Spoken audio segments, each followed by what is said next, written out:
Bonjour à tous, une application très classique du théorème du rang et du théorème des quatre dimensions, dont l'énoncé est le suivant. On se place dans un espace vectoriel E qui est de dimension finie. À l'intérieur, on considère un endomorphisme F de E, et il s'agit de prouver l'équivalence entre les deux assertions. KRF et IMF sont supplémentaires dans E, et E est la somme de KRF et de IMF. Alors, pour prouver cette équivalence, commençons par prouver l'implication de la droite vers la gauche.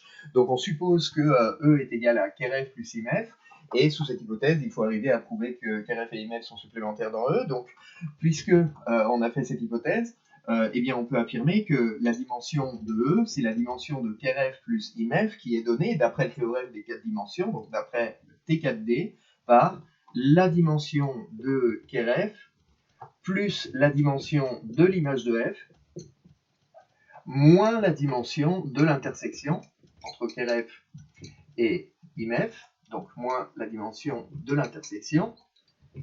Hop là. Et ça, c'est la première relation que l'on a, qui est donnée par le théorème des quatre dimensions et l'hypothèse que l'on a faite. Et par ailleurs, d'après le théorème du rang, donc d'après le théorème du rang, que je vais noter TR ici simplement, la dimension de E, c'est-à-dire la dimension de l'espace vectoriel de départ de l'application F, c'est égal à la dimension du noyau plus la dimension de l'image, relation numéro 2. Et donc évidemment, en comparant ces deux relations, donc d'après les relations 1 et 2 entraîne que la dimension de l'intersection entre KRF et IMF est égale à 0.